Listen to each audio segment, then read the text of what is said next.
Good evening, everyone, and welcome to another edition of our Justice and Peace's guest speaker series. As we've been talking to lawyer and paralegal bencher candidates of the upcoming LSO bencher elections.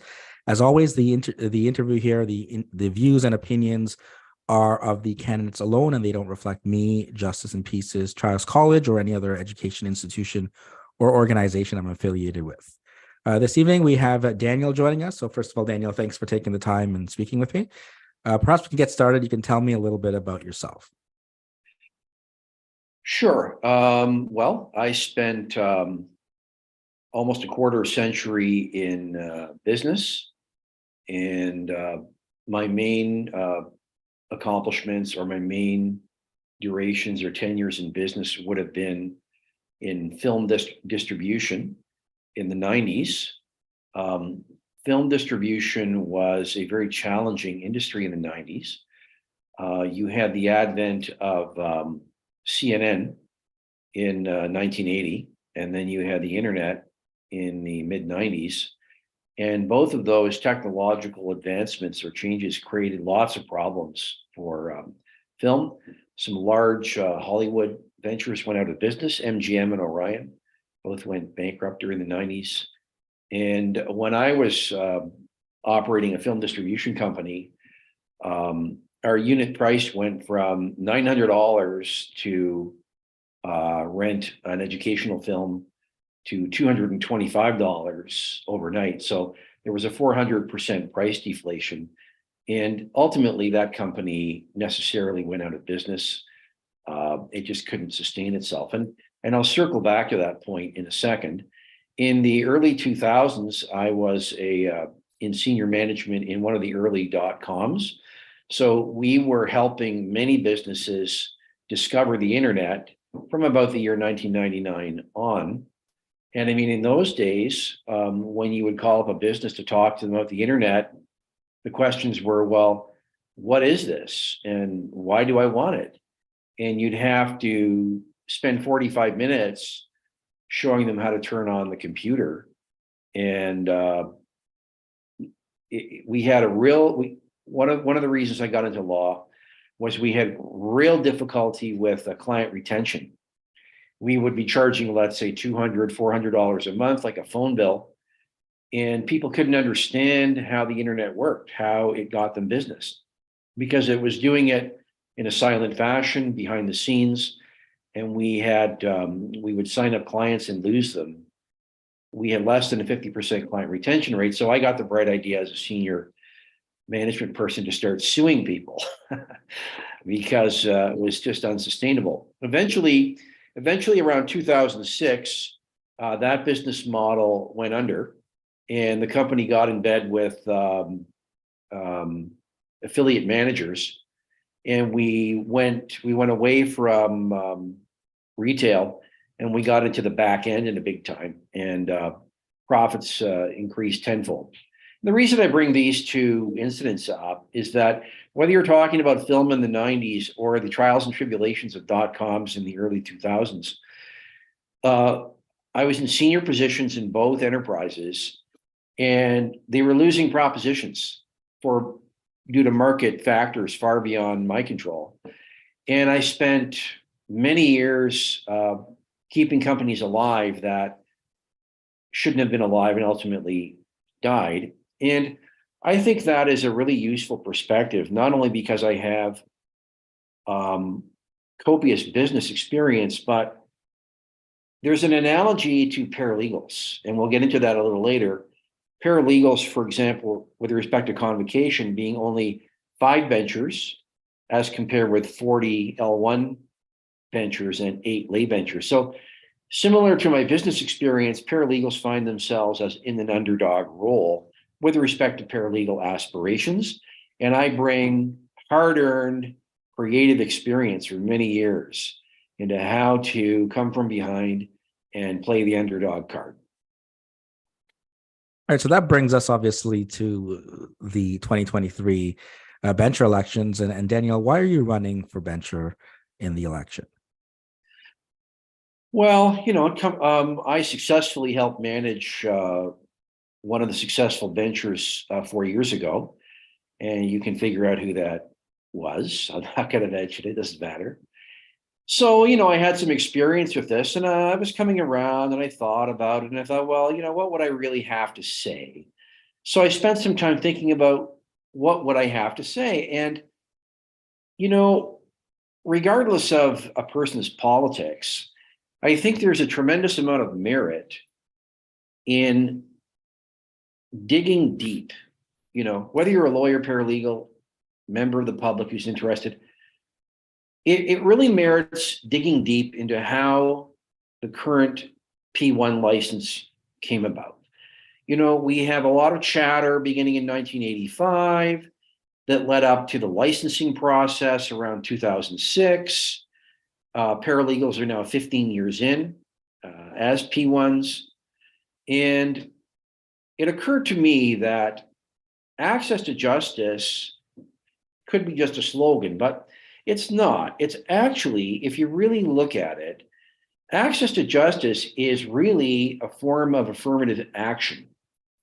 Affirmative action is generally associated with American politics. Affirmative action became a big deal as of the 1978 Supreme Court of the United States case of University of California versus Bakke, where on a 5-4 vote, diversity was considered an allowable parameter by which to justify affirmative action. And of course, we know affirmative action to redress past wrongs, deal with discrimination due to gender or race. It can be seen as a form of positive discrimination. It's highly debated whether it fails because it's not merit-based or it fails because it doesn't go far enough. But to bring the point home, when you have access to justice in Ontario, what we're doing is we're acknowledging that many people require legal assistance at some point in time. And the numbers, I'm not sure whose numbers, but there's plenty of evidence, in other words, that many Ontarians are ignorant of the law, they can't afford legal representation, and of course, it disproportionately affects marginalized people of color, gender bias due to socioeconomic status, et cetera. So really, the whole P1 license is a very noble manifestation of affirmative action. Not like we're trying to set quotas for students, like let's say at Harvard, but we're trying to establish a standard called the P1 license, which brings more Ontarians into the fold. And it should, I think the project ideally should increase the prestige of the Law Society by virtue of the fact that more people should be having a higher regard for the legal system. Whether lawyers see it that way is another question, but it is a form of affirmative action. And so when I asked myself, what am I really interested in? I'm really interested in reconstruing the whole paralegal project as a form of affirmative action. And I think that's where a lot of solutions lie, in reconstruing it that way. Now, Daniel, if you are elected, what are some of the issues? There's been so much talk. I've talked to, this is I think the 14th or 15th we were discussing of the candidates. But what are the ones that you think are the most important in this election? Specific issues? Yes, sir. Well, that's a good question. I'm going to change the question. I will answer the question, but I want to just frame that question slightly differently. So I've been around a long time. I've got a BA from U of T. I've got a partially completed master's from U of T. I spent almost 25 years in business. I've been doing this gig for over 10 years. I think that it's all well and good to identify specific issues. One of the candidates has an alleged 14-point strategy. Some candidates are into education. Some people want a different proportion of paralegal benchers.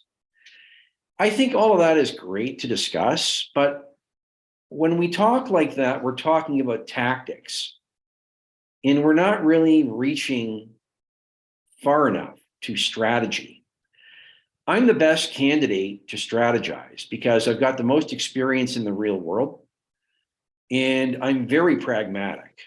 I think that I have the education, the business experience, and 10 years of being a paralegal under my belt to sit down with the powers that be and talk about what can be done to enhance the law society, serve the public, and of course, help paralegals. So, for example, I might think that we need more paralegals. Well, there might be no appetite for that once I become a bencher. And so that promise is going nowhere. I might stand up and say, I'm going to fire people. Well, I doubt I have the authority to do that. What I'm suggesting is that I bring a certain savvy and experience that whatever the issue du jour is, whatever looks like it has traction for paralegals, I can jump on it and I can advocate as well as anybody within the paralegal world for that issue. And we don't know what those issues will be. So let's talk a little bit about a specific potential issue. Let's talk about the P1 license. A lot of paralegals think that, oh, a P1 is enough. We're P1s, and they speak proudly that we have a license. It's called the P1. That should be enough. That should enable me to practice some aspects of family law, some acts of immigration, and so on. And then we have other candidates who advocate separate licenses, like each license being a silo.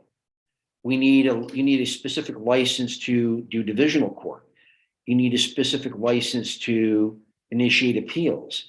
You need a specific license to do family law, which we have, regardless of your opinion of it.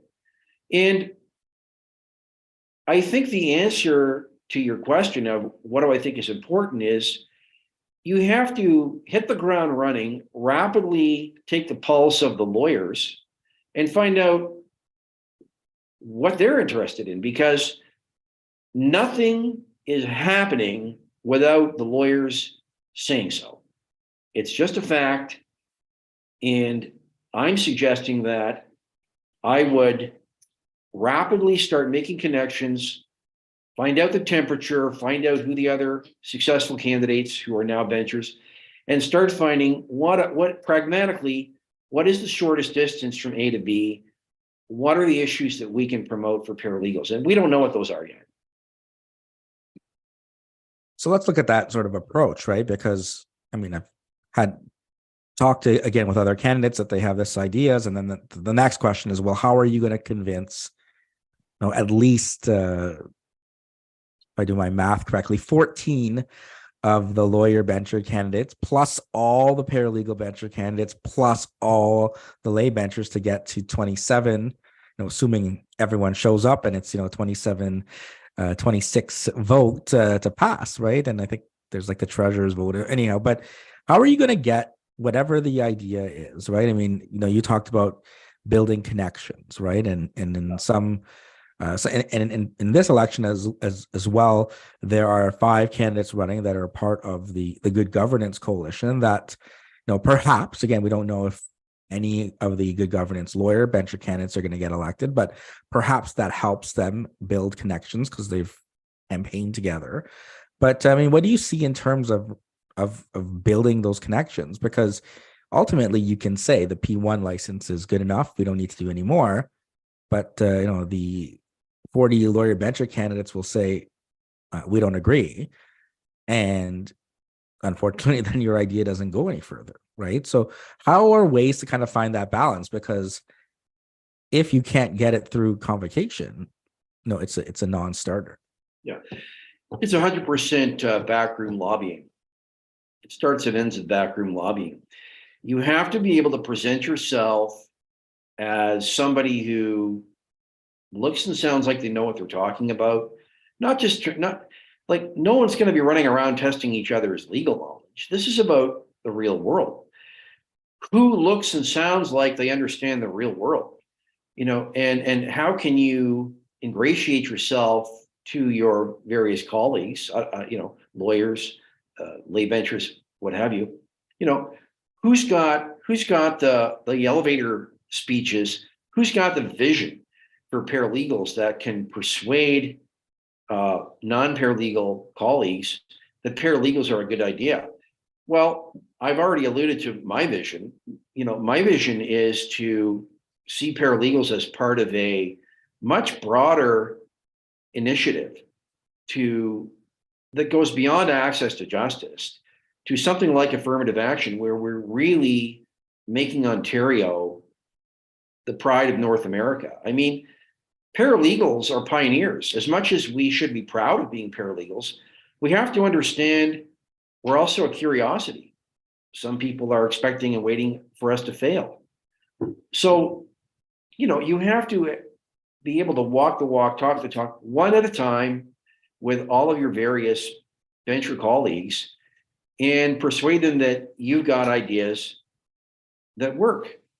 If you want, I can talk about, so far I've been really talking about P1s as a political entity, but I'm as comfortable discussing paralegals as a business, because when we're talking about ventures, the treasurer, convocation, it's a board of directors.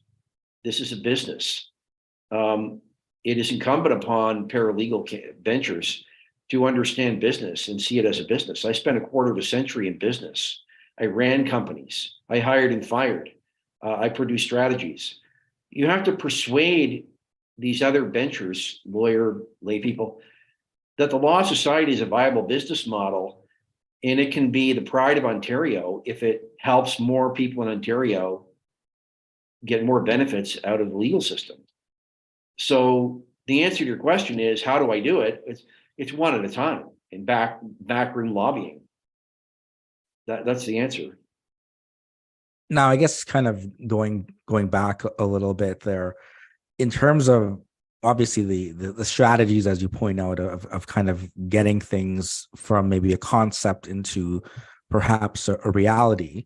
Again, we look at some of the issues, but I mean, what are you hearing about in terms of, again, in your role as if elected as bencher, from the paralegal community that people have undoubtedly reached out to you and they're saying, no, I want this, I want that. Can you do this? Can you look into that? What are some of the things there that from hearing that you'd like to bring again into this discussion, into discussion with lawyer ventures in the future, to sort of see what their pulse is of what their thoughts may be on moving forward with some of these things?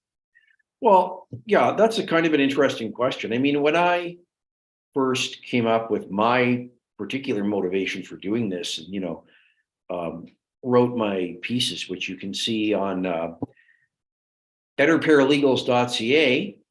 Please go to betterparalegals.ca. I thought that I was saying something that was maybe a little different, and it is a little different.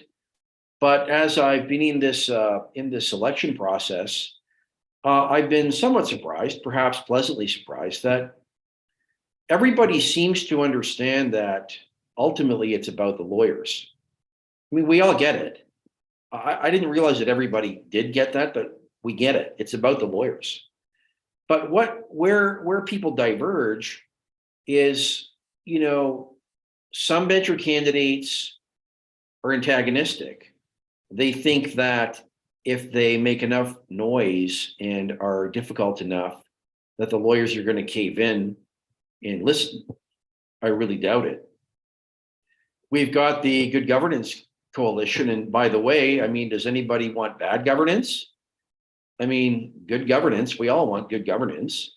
Their approach is, well, we need to be diplomatic and build bridges. And of course, I agree with that. It's common sense.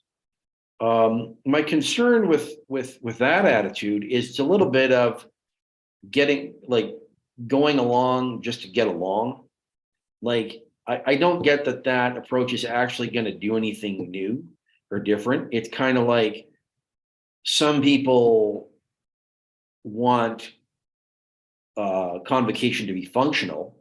They want the board of directors to be functional because obviously we're gonna produce more good results the more functional the board is, and of course that's important. But at what cost do you simply submit to harmony? I think there's got to be something a little bit more than good governance. There's got to be a little bit of having a spirit of being a paralegal, why paralegals are special, why paralegals are the envy of North America, why we should be pushing our agenda, why, this is going to help people in Ontario. Anyway, I lost the thread, so maybe you can ask the question again or a different question. Okay, so I guess the point is there are a number of things that from the paralegal sort of practitioners area, right? Whether it's scope, right, immigration, family, divisional court, et cetera, whether it's competencies, right, in terms of what more may need to be done in those areas, whether it's looking at the number of paralegals that are in the profession and leaving the profession. There's a number of things that have been raised, right? In terms of, within, or even just from the paralegal community at large, not necessarily from the candidates, right? So knowing all of that, again, not necessarily what the issues are, but what are the things that you think are important to bring to the board, Sure. right? Or the benchers, right? We use all these fancy terms, but it's a board and their board meetings, whether you call them benchers and convocation or not.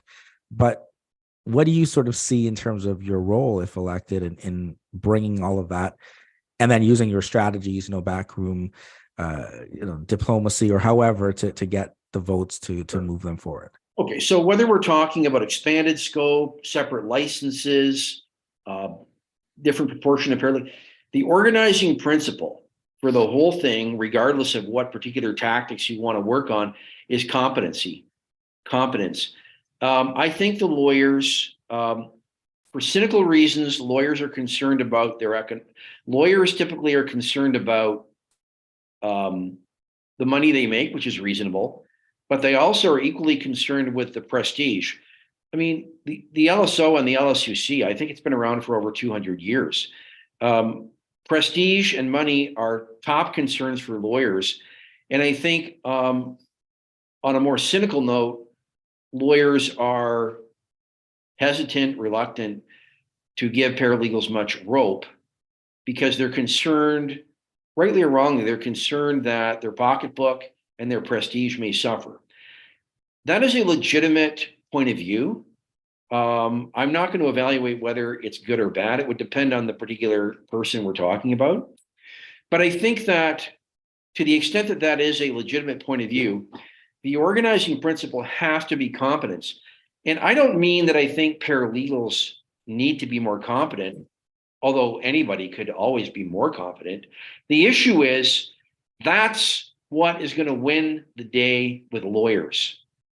To show that paralegals are increasing in competence, to have programs that produce better results, to promise or promote different licenses that increase the competence of paralegals. Only by increasing paralegal competence and having the rubber hit the road and showing that paralegals are in fact more competent, that is the only measure that I think is going to persuade sufficient numbers of lawyers that this is a good idea. So the answer to your question is, whatever we're talking about, it's got to go through competency. That is the number one organizing principle for any tactic you want to talk about. So how can we address then that competency? Like, where are the areas that are lacking that you see, if there are areas, right? Again, there's candidates say, well, again, if I want to switch from small claims to provincial offenses, and I've never done a provincial offense matter, there is nothing other than the rules of professional conduct and sort of my own initiative preventing me from doing that.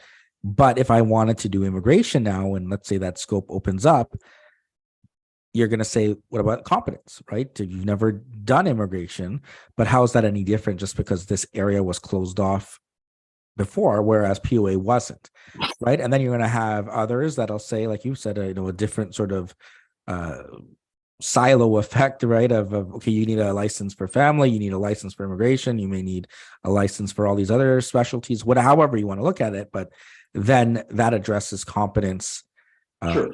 head on, right? That like, okay, well, we made them do another 200 hours in family law or in immigration or wherever else on top of the P1 license. So again, leaving the piece of, well, we still got to go to the lawyers and see if they're going to be on board. Where do you see, if anything, competence lacking in? And again, it can be broadly, it could be in certain areas, but where can there be improvements made to further enhance competency? It's a really good question. And I'll give you a real world example. If you want to become an immigration consultant under the current protocols, and you take that course, which is now a 1 and a 2 year program only through Queen's University, okay? The fact of the matter is, to become an immigration consultant, you have to pass an English test. I'm writing that exam in 2 weeks. I spent 7 years at the University of Toronto. I was born and raised in Ontario. I had to pass an English test, and I failed the first one. Partly because I really didn't know what it was, that I was caught off guard.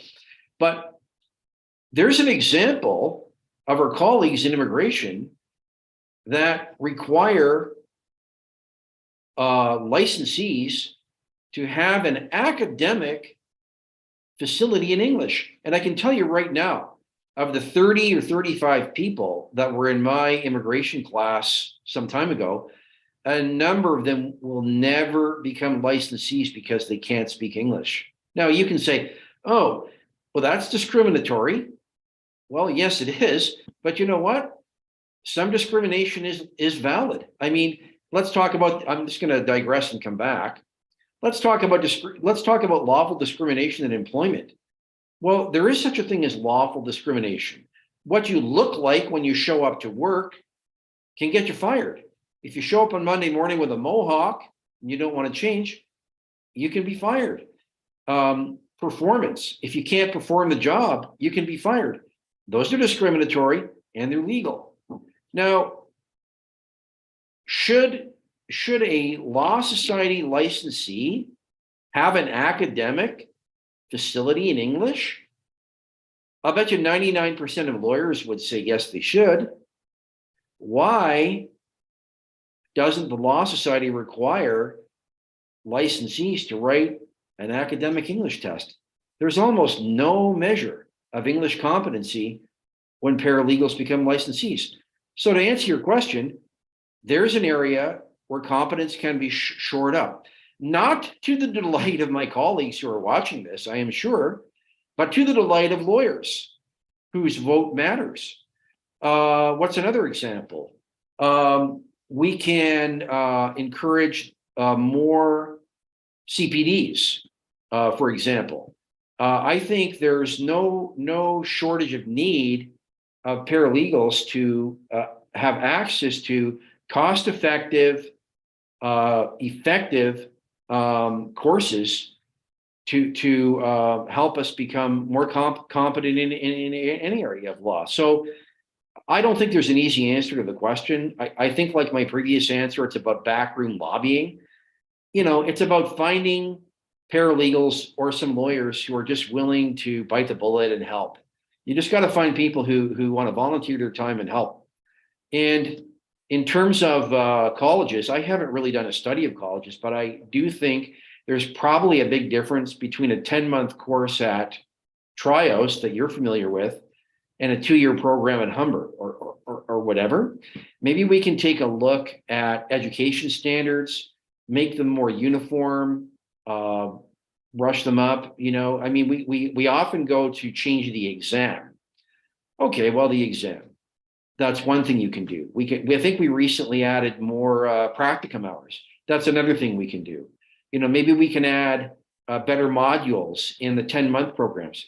I think that at any any level, at any point of intersection, we can have knowledgeable people take a look and simply try to improve it, because it can always be improved. Now, again, getting maybe to the role of the law, and you were mentioning, good governance and who's going to have a problem with good governance. But I mean, you do have, the full stop team, for example, that's saying, well, good equals big governance, right? And that's the issue, right? And getting to the role of the law study as a regulator, right? And in terms of what should they be doing, what shouldn't they be doing, what could they be doing more of, right? We were just talking, you mentioned education and looking at the exam or internship hours or things like that. So when you're looking at kind of, I want to go and become a bencher here, like I said, essentially be on this board of directors as one of the 5 paralegal benchers. What role do you see being on the Law Society there, and what they should be doing more of? Yeah. Perhaps what they should be doing less of, and what are they doing right? So yeah, that question is sort of up my alley, so to speak. I mean, if I could pick and choose a committee to be on, I'd probably choose professional development, of course, the Paralegal Standing Committee, Futures, the Access to Justice Committee, more so than finance. And, not that finance is unimportant, but, if I could pick a committee, it would be more of that type. And I'll explain why that is, and I'll also answer that question you just brought up. And now I'm going to shift gears, and I'm going to talk about the Law Society and the benchers as the board of directors. Okay, so the Law Society, and so forgive me here, I'm going to use sort of more business terminology as an analogy to what the Law Society does. So from a business analyst point of view, the Law Society vertically defines paralegals. The vertical definition of a paralegal would include scope of practice, acceptable fees, ethical standards, things like this. And the Law Society, almost its sole job is to define and sustain the vertical definition of paralegals. Where things get really wonky from the paralegals' point of view is that the Law Society also creates and sustains the vertical definition of lawyers who are L1s. But as fate would have it, where the provincial government pushed, the lawyers didn't want it, as we know. We don't need to go into the history of this, but the culmination historically is that the Law Society, aka lawyers, ended up going from self-regulation of lawyers regulating lawyers to self-regulation of lawyers also regulating non-lawyers. And this still rubs too many people the wrong way. So what you've got in business terms is you've got the vertical definition of a paralegal inside the vertical definition of a lawyer. So imagine you've got 5 paralegals surrounded by 40 lawyers. And the Law Society only cares about the vertical definition. In other words, the limited amount of reach that paralegals and lawyers each have. The paralegals are going to lose that battle 10 times out of 10. It's impossible, if you are limited by your vertical definition, to challenge the vertical definition of a lawyer. It can't happen. So using my business analogy, and I've done this, and this is why I led with this information. I was in film, I was in early .com. When you are in a business, like film was being cannibalized, that was the problem in film. It was being cannibalized in the 90s. And the problem with .coms in the early 2000s was getting any traction. They were like opposite problems with similar results. So when you're talking about from a business point of view, and you've got a vertical problem, in other words, you've got a vertical definition, but it's not going to work. What do? Well, in business, you go to a lateral definition. You start getting creative. You start taking a look at what you can't do, what you don't do, what you won't do, what you could do, what you might do. And you start coming up with different ways to define your business. So for example, let's talk about that for just a second. Let's say my business is delivering fresh flowers and I'm at the ceiling of fresh flowers. I can't do any more fresh flower business, but I need to make more money to satisfy my shareholders. Okay. So creatively, I come up with, well, how about selling dead flowers? That's a creative solution. It also sounds ridiculous. But if you push the envelope, what are some dead flowers that people buy? They buy dried flowers, they buy artificial flowers. So all of a sudden, you go from live flowers to dead flowers, and now your business expands into dried flowers and artificial flowers. So the question here is, can paralegals summon the creativity to start thinking laterally? What are some lateral examples? Well, this has come up many times. How can paralegals reach out and access more tribunals? There are something like 500 tribunals, and paralegals facilitate what, 3 or 4 tribunals? How can we get paralegals giving legal services in more tribunals? It's a really good question, because a lot of those tribunals aren't busy enough to justify a single paralegal from doing that gambit. Can we organize groups of paralegals? Can we do, let's say, a co-op of paralegals to provide better legal services to more tribunals? I don't know what the answer is. Okay. My point is that paralegals are, in principle, trapped in their vertical definition. And from a business point of view, the only way out of a vertical trap is laterally. Paralegals have to find a way to think creatively, come up with new ways to be a paralegal, and then sell it to the law society, meaning backroom lobbying with lawyers to persuade lawyers that, look, hey, we can increase the competence of paralegals. And by increasing the competence of paralegals, we can do more different things. And don't be afraid, Mr. Lawyer, because these are areas you have no interest in anyway, and show them that we're willing and able to move into new areas that no one's there anyway. So this is the kind of thinking. It's outside the box. It's lateral. This is where paralegals have to go. No one person can do this alone. Lateral thinking is not the same thing as brainstorming, but it's along those lines. Anyway, back to you. Okay, so laterally, right? I mean, this has come up, right? I know, for example, the Paralegal Standing Committee had a report at the last convocation about encouraging sort of more of that lateral movement in terms of other areas in terms of tribunals, like WSIB, for example. I know, for example, the former treasurer, Teresa Donnelly, used to come and do all these presentations at the different colleges and would show, well, there's very few paralegals in criminal law. There's very few paralegals in a number of tribunals. Right now, again, what's the role from the law society's perspective, knowing that and knowing what you're talking about in terms of expanding laterally? Yeah. What can they do, right, or what should they be doing to encourage that? Right. So you know what? The answer today is probably nothing, but what people have to realize, and this is why I raised this affirmative action issue. Paralegals need to dig down. They need to reconstrue the whole paralegal project. We need to get excited and proud about being an alternative. And then we need to start increasing competency and selling ourselves to the board of directors, which means lawyers, and coming up with yet to be determined ways of being a paralegal. I mean, there are the problem with this particular conundrum with the law society is the law society is a venerable institution of over 200 years that is hell-bent on simply vertical definition. So how do you move laterally when your boss is only interested in your vertical definition? It's an answer that will take a long time, but it's the direction that paralegals have to go. And I'm sure that creating meetings and talking to my colleagues, I'm sure that we can come up with answers. I've come up with one answer that apparently the Paralegal Standing Committee also came up with in terms of finding a way for more paralegals to better reach more tribunals. That's one way.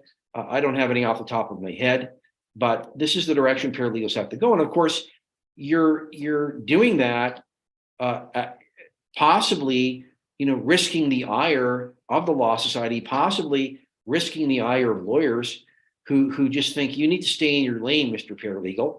Well, I'm afraid that if paralegals just stay in their lane, paralegals ultimately are just going to cannibalize paralegals, and it's going to be a dead end ghetto. Paralegals need to creatively, constructively, in concert and harmoniously with lawyers, find new ways to present access to justice to more people in Ontario. It's a creative challenge. It could be a fun challenge. Well, I mean, I guess within your vertical, limitations, as you pointed out, right, in terms of here's what the scope is. And of course, there's, like you said, the two-pronged approach, right? As well, within our scope, where can we expand further into? I mean, there's nothing a lawyer can do to stop you from all of a sudden going to all these different tribunals, right? Because that's already permitted. It's just whether you choose to go and practice in those areas, whether they're maybe financially viable, I don't know, right? I mean, I know there's a number of paralegals that I've talked to that are in those areas that are obviously doing well in it because they're coming and sharing. But I mean, maybe when more people jump there, then it's not as you don't have as much of the market, so to speak, because there's like suddenly another 400 paralegals here that weren't there three years ago, right? But again, the other point you bring up, well, is it as simple as, okay, well, now we're going to open up immigration, and now we're going to open up family, let's say, regardless of what the process to go from opening it up and how it is and getting a finished product. But let's say competence, everything's addressed, you get the support, at convocation. I mean, is this the solution to where paralegals are otherwise leaving the practice? Is it just if suddenly you could do immigration and family law, that's going to stop, or is it more to that? I think the answer yes and no. So that's not the answer. No, it's not the answer, in the sense that I think that some of my colleagues who are hell bent on, some of my paralegals are livid at what came to pass as a family law license, and there are other paralegals who are livid that we're not able, apparently, to practice immigration. I'm sure the jury's not in on that. What I want to point out is that while those are absolutely valid and legitimate areas of concern for paralegals, and I'm not evaluating those initiatives as good, bad, or indifferent, but those are valid areas to look at. But the reason that's not interesting to me is that is the old saw of seeing paralegals as lawyer light. And the problem with seeing paralegals as lawyer light is that I think from the lawyer's point of view, it's like, oh, paralegals want more of the lawyer economic pie. That message is going to go nowhere. That's going to be just knocked out of that's just not happening. Okay. If enough lawyers think that paralegals' main concern or their only concern is simply taking some of the lawyer pie, forget it. That's not going to happen. That's not what should happen. The yes answer to your question is that it is important to leverage whatever limited windows, limited authority, limited competencies we have. Paralegals are in a minority. We are coming from behind. We are trying to do something that hasn't been done. We're still the only P1 license in North America. So I honor and support in principle anybody who tries to find new ground for paralegals, but it's got to go beyond simply making more money and being lawyer light. It's got to be more creative than that. I don't know if I answered your question, but anyway. Okay, so in terms of creative, like where else can it go then, right? I mean, I think that's where I'm trying to understand, because whether you're a lawyer or a paralegal, you're a licensee of the Law Society, right? Now, however you got there, whatever you did, I mean, you're supposed to be competent, right? There's no way around that. I mean, if you look at the rules for paralegals and the rules for lawyers, they largely go hand in hand, right? In terms of you go through different licensing exams. I mean, school again, you've talked about maybe more consistency there, but again, even there, you have an education component, you have an internship component, shorter, but still, and then a licensing exam, and then continued professional development. So I'll give you an example from my practice. Okay, so where something that I do that's perhaps creative in the sense that it's not strictly within the vertical definition of a paralegal. I'm not saying that I'm thwarting the vertical definition. I'm not doing anything unethical, but where it's a little bit creative is that I like to have seminars or meet with real estate professionals and have informative conversations with income property investors. So, what is an income property investor? Well, it's somebody with sufficient money to buy a triplex or a house or a small building, and because of the equity. Like if you own, for example, an apartment building in Parkdale that has 108 units, I can show you how you can become a multimillionaire in less than a generation. Okay, these things are cash cows, and people buy these things to make money, as they should. However, the unintended consequence for too many income property investors is they either inherit or accrue tenants, and they know nothing about the law. I mean, being a landlord in Ontario is like being an NGO. Okay. I mean, when I worked in film, I can tell you all about NGOs in film. And I'm not going to go there because I don't have time left. But essentially, when you're a landlord in Ontario, you are charged essentially with the welfare of those tenants until such time as they're not a tenant. And you cannot simply throw a tenant out for any old reason. So what income property investors step into is the unintended consequence that they have a tremendous moral obligation to be concerned about the welfare of the families and individuals who populate their buildings. So what I do is I have meetings, seminars, conversations with income property investors, which meets the standard of access to justice in the sense that I'm educating the public. And then, of course, obviously the spinoff is I get some business out of it sometimes. Okay. So there's an example. There's one creative use of my knowledge and my abilities as a paralegal that's not strictly being a paralegal. Okay. That's just one example. We can come up with all kinds of examples like that. I guess then, Daniel, that kind of comes back to, well, what should be, I mean, because like, let's say you wanted to teach other paralegals, things like that, right? And that's something, perhaps whether it's the OPA or the OABP or, the various other paralegal advocacy forums and on Facebook groups and things like that. But what should be coming from the Law Society through their ventures and through the Law Society initiatives through their staff? And what should be coming from these other organizations in terms of looking at, whether you want to look at it laterally, right, in terms of other ways to be successful in the paralegal sphere, right? Because again, we're looking at the numbers, we're looking at people saying, well, we don't feel very confident. I'm not ready for after school to start practicing on my own, right? I mean, all sorts of things like that. But where is the Law Society's role? And where are all these other organizations' role, and how do they sort of commingle? So I don't know the answer to that because I'm not a venture. I haven't been a venture, but to try to answer that question, I think the answer is in some kind of mentorship. Like there's a kind of a, let's call it a parable or a story from the business world where this very, very wealthy a venture capitalist was stuck with his project, and he turns to the academic and he says to the academic, damn, how am I going to solve this problem? What should I do? And then the academic, who's well schooled in that area of business, runs down a whole gamut and list of defining things that he could do. Well, there's this and that and this and that and this and that. And then the venture capitalist interrupts him and he says, damn it, I already know what to do. What I want is how to do it. So here's my problem with education. Okay, I've taught at Ryerson. I've taught at other institutions. Personally, being a teacher is not my favorite thing to do.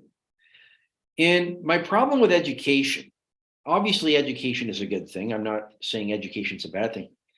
The problem with education is that it piles up precedents and examples of what to do. But things start to happen when you actually do it and you learn intuitively and first on how to do it. So mentorship is important because you've got people, let's say like me, if I felt like doing it, some of the older paralegals, like over 40, who can actually, walk in step with younger paralegals and, show them how to do it. So what can the Law Society do? Well, if the Law Society were, let's say, able and aware to understand that having a strong judiciary legal system, having a favorable legal system in Ontario isn't just a matter of statutes and judges and courts, but having astute, competent legal practitioners. And I'm not saying the Law Society doesn't do this. I don't really know. But the Law Society would certainly pay attention to informing some kind of mentorship program, perhaps more than they already do it. I think mentorship is a huge and creative way to that everybody can help everybody. So I'm personally in favor of mentorship, even if my constitution might not be the best to be a mentor. I could do it. Do I do it? Not right now, but mentorship is a good example. Now, speaking of students there and education, Daniel, as we look to wrap everything up, I do have students that are probably listening, looking to get into the profession, and certainly what happens in this election will impact them as they become licensed and move forward. So do you have any words of wisdom, any advice for any of the students that are tuning in? That's a really good question. I'm not the best person to answer that question. I'll tell you why. I mean, I got into being a paralegal in my 50s. I'd already paid my dues as a young person. So I don't know what it would look like as a 25-year-old, but I'll tell you this. When I was like 50 years old and I was struggling and, so on, I mean, I thought to myself, my goodness, if I was 23 or 25 or 27 with no business experience, how on earth could I make this work? And I honestly don't know. I think it must be extremely difficult for young people with no real world or business experience to speak of to make this work. I would suggest to a young person who wants to be a paralegal, by all means, jump through the hoops, get your license, but don't be afraid to park that license for a couple of years, pay the 25%, stay in touch, but don't be afraid to actually get a real job, like whatever it might be, like in sales, in administration, something non-legal where we're talking about real dollars and, real economic problems, and learn, get an intuitive grasp of the real world. I mean, one of my jokes is that a lawyer is not a real job. To me, being a lawyer is not a real job. Of course, it is a real job, but lawyer's not a real job in the sense that you've almost got a captive audience. Nobody else can be a lawyer but you. Your license is prestigious, it's exceptional, but it gives you an advantage, a huge advantage. When I was in business in different variations, years ago, one of my favorite things to sell was cutting edge technology. Because if I walk into a boardroom and I'm selling some cutting edge technology, and I know, as a matter of fact, nobody else in the world has this technology, the first thing I know is I can push people around with that because I know they don't know what I'm talking about. I can really take advantage of that.